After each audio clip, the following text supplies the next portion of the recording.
Assalamualaikum warahmatullahi wabarakatuh. Perkenalkan, nama saya Safa Prastiatin. Saya akan menjelaskan tentang pengertian disiplin mental dan implementasi teori disiplin mental dalam pendidikan bahasa. Teori belajar disiplin mental berkembang sebelum abad ke-20.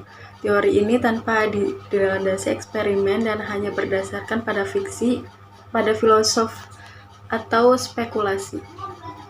Walaupun berkembang sebelum abad 20, namun teori disiplin mental sampai sekarang masih ada pengaruhnya, terutama dalam pelaksanaan pengajaran di sekolah-sekolahan.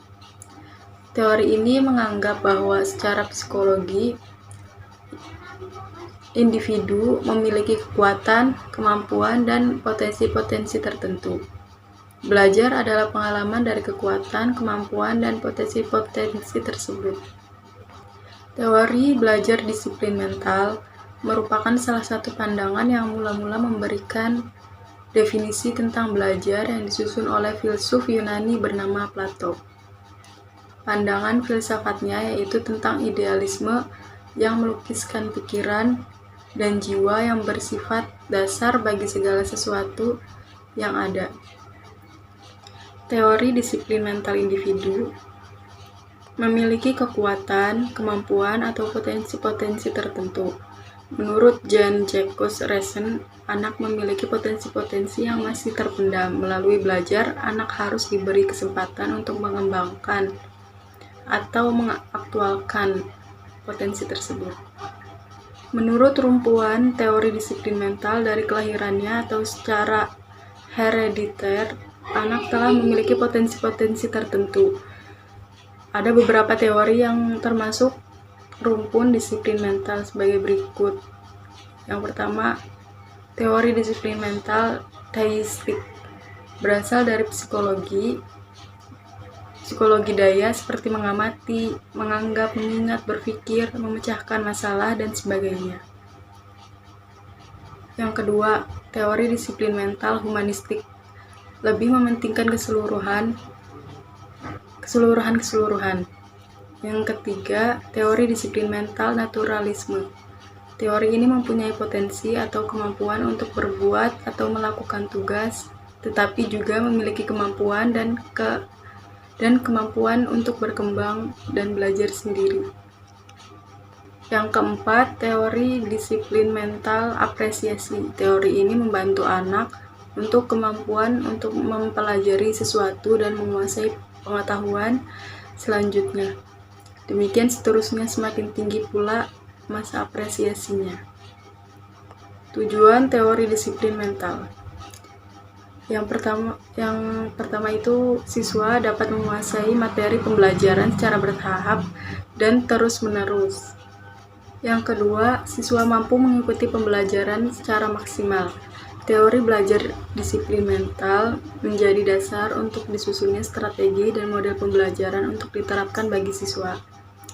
Model pembelajaran yang dimaksud adalah suatu perencanaan atau suatu pola yang menggunakan pembelajaran di kelas atau pembelajaran dalam tutorial serta untuk menentukan perangkat-perangkat pembelajaran.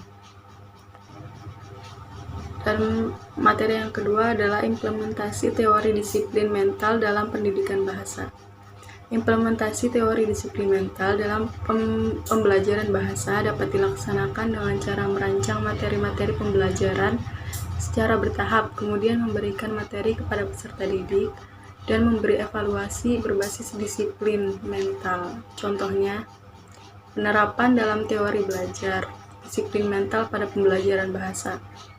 Seperti yang telah dijelaskan sebelumnya, bahwa teori belajar disiplin mental masih berpengaruh dalam kehidupan saat ini, khususnya dalam pembelajaran bahasa. Penerapan teori belajar disiplin mental diantaranya dapat berupa 1. Guru menjelaskan materi pembelajaran. Misalnya dalam mata pelajaran bahasa Indonesia, guru dapat menjelaskan materi kepada siswa dan pada akhir pembelajaran siswa akan diberikan tugas berupa mengisi lembar kerja siswa untuk melatih kemampuan berbahasa yang dimiliki siswa. serta sebagai bahan evaluasi untuk mengetahui sejauh mana siswa mengetahui materi tersebut. Yang kedua, guru memberikan tugas kepada siswa untuk membuat resume atau menerangkan kembali hal-hal yang telah dipelajari sehingga dapat mengasah dan mengukur kemampuan yang ada pada diri siswa. Yang ketiga, guru memberikan selingan pertanyaan yang berkaitan dengan materi yang sedang dijelaskan untuk memperdalam pemahaman siswa.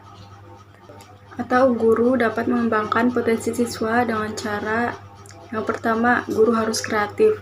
Potensi siswa yang siswa diasah dan dilatih. Dalam teori Daya, teori yang masih serumpun dengan teori belajar disiplin mental. Yang kedua, yakin bahwa semua individu memiliki potensi, bakat, dan lain-lain. Itu teori nepotisme. Yang ketiga, jika guru tidak mampu mengembangkan potensi siswa yang khusus, maka guru harus mendekati potensi siswa yang umum.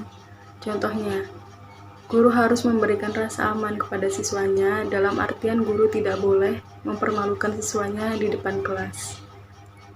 Yang keempat, teori disiplin mental apabila diimplementasikan dampak positifnya menjadi siswa semakin hari semakin meningkat kemampuannya dalam menguasai materi dan keterampilan. Siswa menjadi disiplin untuk mempelajari materi pembelajaran setahap demi setahap, dan semakin lama akan semakin banyak.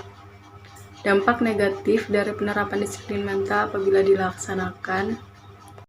Dampak negatif dari penerapan disiplin mental apabila dilaksanakan secara dominan dan tidak memperhatikan faktor-faktor psikologi akan membuat siswa menjadi tegang, dan proses belajar mengajar tidak bervariatif.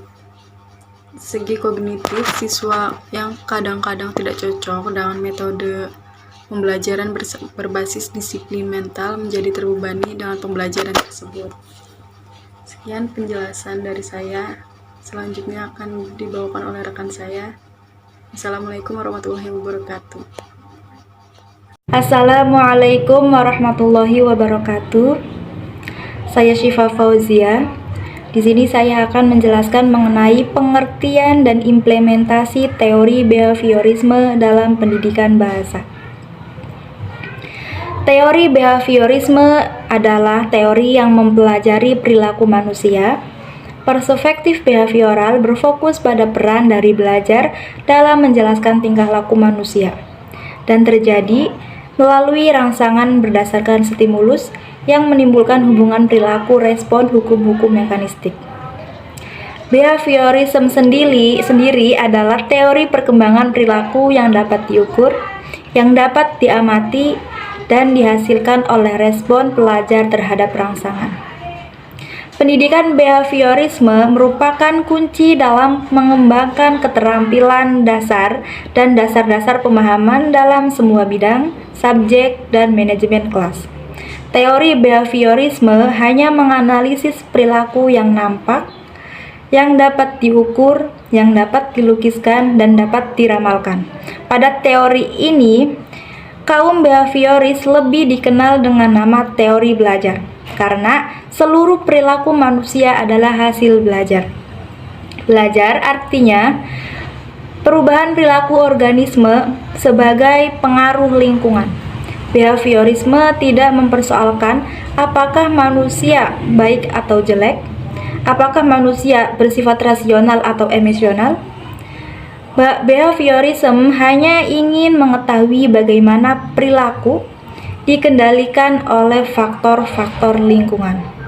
Dan dalam implementasi, pendekatan behaviorisme dapat memunpunkan perhatiannya pada aspek yang dapat dirasakan secara langsung, pada perilaku berbahasa dan hubungan antara responden peristiwa di dunia yang mengelilinginya. Menurut kaum behavioris, bahasa itu merupakan bagian yang fundamental dari keseluruhan perilaku manusia. Seorang behavioris menganggap bahwa perilaku berbahasa yang efektif itu merupakan hasil respon tertentu yang dikuatkan. Respon itu akan menjadi kebiasaan. Menurut teori ini, Semua perilaku termasuk tindak balas yang ditimbulkan oleh adanya rangsangan stimulus. Jika rangsangan telah diamati dan telah diketahui, maka gerak balas pun dapat diprediksikan. Dalam implikasi teori ini menjelaskan bahwa guru harus berhati-hati dalam menentukan jenis hadiah dan jenis hukuman. Guru harus mengetahui benar kesenangan siswanya, dan hukuman harus benar-benar sesuatu yang tidak disukai anak. Dan sebaliknya, hadiah itu merupakan hal yang sangat disukai anak. Jangan sampai anak diberi hadiah menganggapnya sebagai hukuman, atau sebaliknya, apa yang menurut guru adalah hukuman bagi siswa itu dianggap sebagai hadiah. Mungkin hanya itu saja yang dapat saya sampaikan. Terima kasih. Baik, selanjutnya yaitu kesimpulan. Teori belajar disiplin mental merupakan salah satu pandangan yang mula-mula memberikan definisi tentang belajar yang disusun oleh filsuf Yunani bernama Plato. Pandangan filsafatnya yaitu tentang idealisme yang melukiskan pikiran dan jiwa yang bersifat dasar bagi segala sesuatu yang ada. Implementasi teori disiplin mental dalam pembelajaran bahasa dapat dilaksanakan dengan cara merancang materi-materi pembelajaran secara bertahap, kemudian memberikan materi kepada peserta didik, dan memberi evaluasi berbasis disiplin mental. Behaviorisme adalah teori perkembangan perilaku yang dapat diukur, diamati, dan dihasilkan oleh respons pelajar terhadap rangsangan. Dalam hal ini, pembelajaran bahasa, pendekatan behaviorisme menunjukkan perhatiannya pada aspek yang dirasakan secara langsung pada perilaku berbahasa dan hubungan antara respons dan peristiwa di dunia yang mengelilingnya. Menurut kaum behavioris, bahasa merupakan bagian fundamental dari keseluruhan perilaku manusia. Seseorang behavioris menganggap bahwa perilaku berbahasa yang efektif merupakan hasil respons tertentu yang dikuatkan. Respons itu akan menjadi kebiasaan dan atau terkondisikan. Baik, cukup sekian dari kelompok kami. Kurang lebihnya mohon maaf. Wassalamualaikum warahmatullahi wabarakatuh.